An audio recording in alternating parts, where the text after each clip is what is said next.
வணக்கம். தனலட்சுமி ராஜா, மதுரை. தெரிந்த கோயில் தெரியாத ரகசியம். பூம்பாறை அருள்மிகு குழந்தை வேலப்பர் திருக்கோயில், கொடைக்கானல், திண்டுக்கல் திருக்கோயில் உழவாரப்பணி பாகம் 3. கடந்த 2 பாகத்துல குழந்தை வேலப்பர் திருக்கோயிலோட தொன்மையும் நவபாஷாணத்தை பற்றினதை பத்தி நம்ம கூறியிருந்தோம்.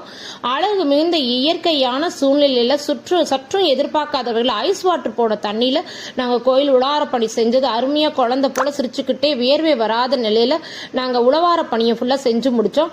குழந்தை வேப்பர் கோயில்ல மூலவர் சன்னதியில் இருந்த குருக்கள் கிட்ட சரி வேற என்ன விசேஷம்னு கேட்கலான்னு பார்த்தா அவர் சொன்னது, இங்க இருக்க குழந்தை வேப்பர் முருகப்பெருமான் தம்பதியர் சகிதமா வேண்டுதல் வைப்பவங்களுக்கு மட்டுமே வேண்டுதலை நிறைவேற்றுவார்னு கண் திறந்து பாப்பார்னு, மற்றபடி தனியாளா வந்தா திரும்ப தம்பதியரா வருவதற்குரிய சூழ்நிலையை உருவாக்குவார்ன்றதும் சொன்னாங்க. நீண்ட வருஷமா குழந்தை இல்லாம வர வேண்டி இங்கு வர்றவங்களுக்கு விநாயகர் சன்னதி பக்கத்துல இருக்க தலவிருஷத்துல தொட்டில் கட்டி மூலவருக்கு அபிஷேகம் செஞ்சு வேண்டி குழந்தை வரம் கொடுத்து அருள் புரிவார்ன்றதும், நினைச்ச காரியம் வெற்றி பெறணும் குழந்தை வேலை பெற வேண்டி தீபமேற்றி வழிபட்டு பழனி சென்று வந்தா கட்டாயமா வேண்டிய காரியத்தை நிறைவேற்றி வைப்பார்ன்றது ஐதீகம். குழந்தை வேலப்பர் படம் வாங்கி வீட்டுல வச்சாலே எதிரி யாரா இருந்தாலும் வெல்லக்கூடிய அருளையும் நமக்கு பக்தியையும் தந்து அருள் புரிவார்ன்றது சிறப்பு.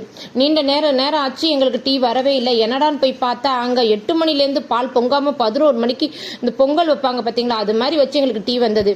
மதியம் 2 மணிக்கு உழவார பணி முடிச்சுட்டு நாங்க கந்த சஷ்டி கவசம் பாடிட்டு முருகனோட திருவருளோட இந்த வாய்ப்புன்னு குழந்தை வேலப்பரே எங்களை அழைச்சு தந்து சேவையில கருணை புரிஞ்சார்ன்றது அருள் புரிஞ்சார்ன்றத எங்களால அங்கிருந்தபடியே உணர்ந்து அறிய முடிஞ்சிச்சு.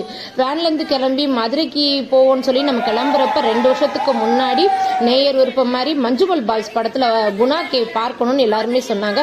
சும்மா இருந்த எங்க உறுப்பினர்களுக்கு சொல்லவா வேணும், காலில் சலங்கை கட்டி விட்டது போல குணா கேவ் போனோம்னு எல்லாரும் காலேஜ் ஸ்டூடெண்ட் போல அனைவரும் குறிஞ்சி மலர்களை போல அழகும் உற்சாகத்தோட சிறு குழந்தைகள் போல சிரிப்போட பாடலை பாடிக்கிட்டே 2 மணி நேரத்துக்கு படம் எடுக்கிற மாதிரி போட்டோக்களை அவங்கவுங்க ஆளாளுக்கு எடுத்து குவிச்சிட்டோம்.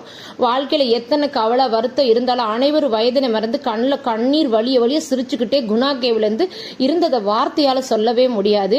குணா கேவ் முடிச்சுட்டு கொடைக்கானலோட ஃபேமஸ் சாக்லேட் வாங்கிட்டு போற வழியில குறிஞ்சி ஆண்டவர் கோயில் 2 கிலோமீட்டர்ன்றதை பார்த்த உடனே கண்ணா 2 லட்டு தின்ன ஆசையான்ற மாதிரி குறிஞ்சி ஆண்டவர் கோயில் போனோம். குறிஞ்சி ஆண்டவர் கோயில்ல போய் பார்த்தா அங்க குறிஞ்சி பூவே இல்லை, குறிஞ்சி செடிகள் தான் நிறைய இருந்துச்சு. ஏன்னா தலைவருஷம் அதுதான்.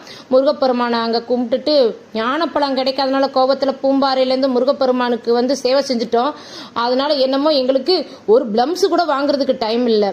சில உழவார பணியை நம்ம வாழ்க்கையில் திருப்ப முனையாகவும், சில உழவார பணிகள் மன திருப்தியாகவும், சிலவை எதிர்பார்க்காத ஆச்சரியத்தையும், சில ஆன்மீகத்தை எல்லையோட பேரானந்தத்தையும் எங்களுக்கு கொடுத்தது மாதிரி இந்த கொடைக்கானல் பூம்பாறை குழந்தை வேலப்பர் திருக்கோயிலோட உழவார பணி மீண்டும் எங்களை குழந்தையா மாத்துறத